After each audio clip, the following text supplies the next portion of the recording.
speaker is Sydney. She's a social media strategist and coach for female solopreneurs and owns Marathon Marketing and Branding. She entered the social media space over 6 years ago and has since been helping small businesses grow through social media. She holds a certification in design thinking and specializes in helping business owners get clear on their ideal clients and customers using human-centered design principles. She's also a wife and dog mom to 2 adorable, fun babies. So thank you so much for coming today, and thank you all for joining us. And Harrieta Nuestro, I hope I'm saying your name right. She's here from the Philippines. Thank you so much for joining, because I know the time difference put you up really late. So thank you so much for joining us today. And now we'll have the speaker. Awesome. Thanks so much, Sarah, for the introduction. I am so excited to be here with you guys and share all about what is an avatar. I am a firm believer that when you know who your client avatar is and you understand what their journey looks like, a day in the life, and really dive deep in knowing every detail about them, your business grows faster, your programs sell faster. And so I actually start this process in all of my programs first, because often a lot of people feel like they're not seeing return with their messaging, or they're not seeing people engaging, and it's typically because they haven't done the work to get really, really clear. So when you understand your avatar, I also call them personas from that design thinking process, it just makes your marketing and sales conversations that much easier. So just to give you guys a roadmap of where we're going, we'll talk about what an avatar is, we'll dive into why it's so important to have them, and then also how you can really create that avatar. So I am all about giving you the how-to. This is not just some fluff. So get excited. So avatars, essentially, they're archetypes, or they're fictional characters that we create to categorize our different types of customers. So if you offer more than one product or service in your business, it's likely that you're going to have more than one avatar, because unless that product or service is relevant for the exact same person. What I've found in my business, I have an avatar for my social media management client, and I have an avatar for my social media coaching. They're not the same people, right? The people that want coaching want to do it themselves and learn how to do it. The people who want social media management are like, please take this off my plate. So very different people. They are created from real information that we're gathering from real people. So this isn't an exercise where you just kind of sit down and make it up and write a story and say, this is my ideal client. I really encourage people to get out there and have conversations with people, because that's when you're going to get the most clarity and you're really going to understand. A lot of times people think to really understand what their avatar or persona looks like, and then when they start having conversations, they go, oh my gosh, I didn't realize that this is what my person needed, and I'm so happy I had that conversation. For example, I had a baby sleep consultant who did my content creation boot camp, and she did the market research and started talking to moms of newborns. And one of the things that came up that she hadn't even thought about in her business was the impact that a spouse has on the decision to hire a sleep consultant. So she was talking to this mom who very much would hire her in a heartbeat, but she had to know how to get her husband on board to invest in a sleep consultant, because he didn't fully understand what she was going through and the impact that lack of sleep was having on her, right? Because the mom's the one waking up to feed the baby in the middle of the night. And she's the one that's at the house when her husband goes to work. And so she was able to understand, okay, when I'm having conversations with women, I also need to offer support on how they can have the conversation with their spouse. So, and that's just one of many stories and examples that I'll share from the power of doing the market research to build your avatar.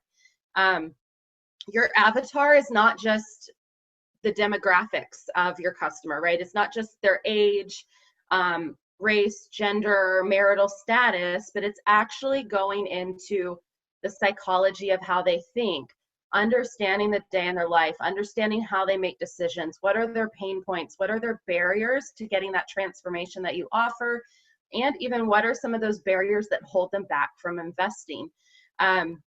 What are their goals? What do they value? There's a lot of things that go into building out a full avatar or a persona. It's really, really important that you understand not only just the demographics, but also that psychology. And actually, the sticky notes that you see here is from me actually creating a persona for an exciting program that I have coming up as I'm pivoting in my business. I'm going back and doing this process and really extensively researching what they need from me.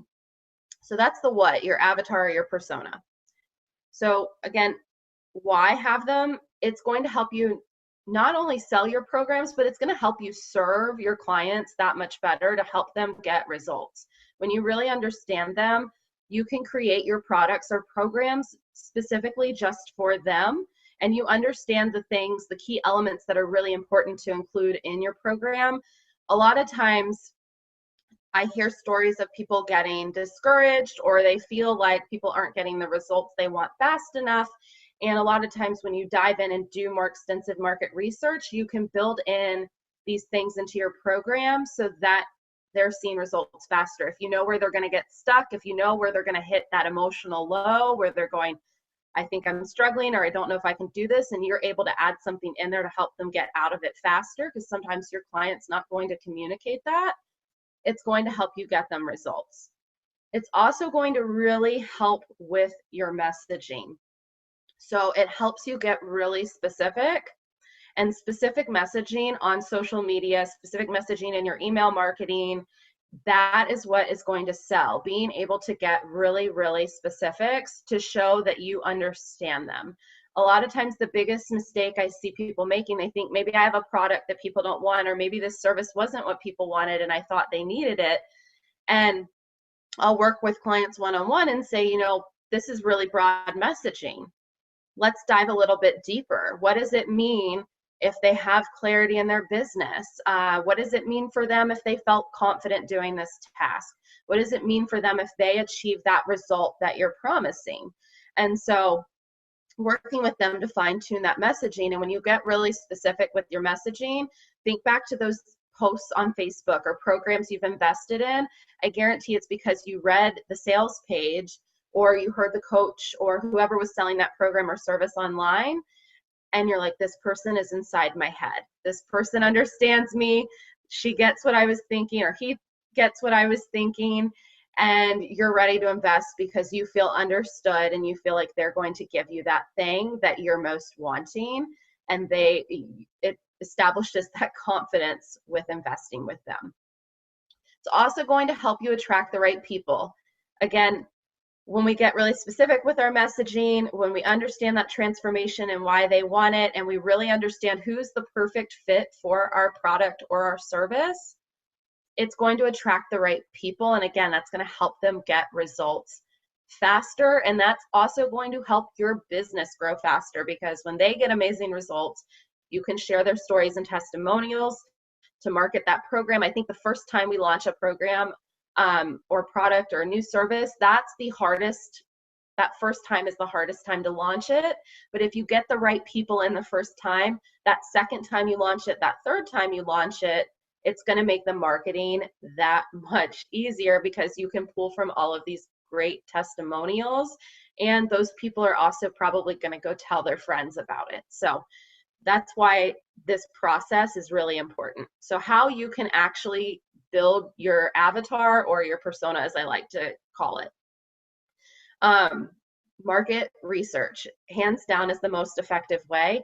And I'm not talking about market research where you go in Facebook groups and you pose a question.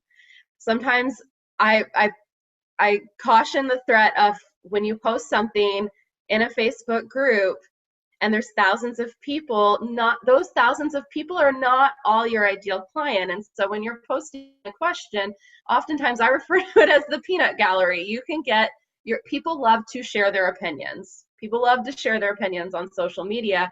And so unless you know someone is actually your ideal client, oftentimes people will pose a question in a Facebook group and they actually end up more confused than before they pose the question, because they get conflicting responses, or they're hearing things from people that aren't their ideal customer, and that's going to steer you off in the wrong direction. So I don't recommend actually using Facebook groups to post market research questions. If you are really in a time crunch, you could do a survey. I personally, I don't advise surveys because people like think about you filling out a survey. A lot of times people aren't very thoughtful about it. They don't share the full details, but they're actually just kind of like, okay, I'll do this survey and I'm going to give like these vague answers or not really elaborate fully. So I recommend actually recruiting people to have conversations with. So this can be past clients, this can be friends or people in your professional network that meet that silhouette, those basics of who you're really looking to talk to. Or you can use Facebook groups to recruit market research participants. But I advise people to be really specific about who you're looking for in that market research process. So if you're looking for, let's say you're looking for business coaches to do market research with, you can say, I am looking for business coaches who serve these people who are making X amount of dollars in their business, who have been established for this amount of time. And being that specific is going to help you get the right people in the door to have conversations with. You can use if you have a Facebook group, you can put out a call for market research there. You can send an email to your list to ask for their time to answer a few questions and kind of give them a little taste of what those questions are so that they feel really comfortable and like, okay, what is she going to ask me? And if they're like, okay, like that's pretty straightforward, they can respond and do that. And Instagram stories, I love Instagram stories. I think that's a great place to also recruit people and ask for those market research conversations. And if you're struggling, reach out to your personal network or professional network and say, hey, I'm doing this market research. Is there someone who you could refer me to that would be willing to chat? These conversations are going to really help. And what the conversations allow you to do is dive deeper, because oftentimes the golden nuggets from market research don't come from that first response they give you, but they come from the follow-up questions. So if you're asking somebody to say, so for example, with my content creation bootcamp, I went out and I had conversations with solopreneurs and said, I want to know with female solopreneurs who struggle with creating content. I want to have a conversation with you for 15 minutes, and in exchange for your time, you can ask me a few of your burning content questions. And so when I asked a question and said, tell me more about what your content creation process looks like right now, I would get a response. Maybe it's something like, well, I don't really have a process right now. I have a kid and he's 4 and it requires a lot of attention and my time. So I find it hard to really sit down and plan it out. So I post when I think about it or when I have a good idea pop into my head and it's not really structured or organized right now. Then I would dive in deeper and then say, okay, so you don't really have a process right now. Can you tell me a little bit more about how that feels? And then she would follow up and say, it's really overwhelming, or I feel like social media is always hanging over my head because I haven't posted something and I know I need to be active. And that information gives me that extra insight to know, okay,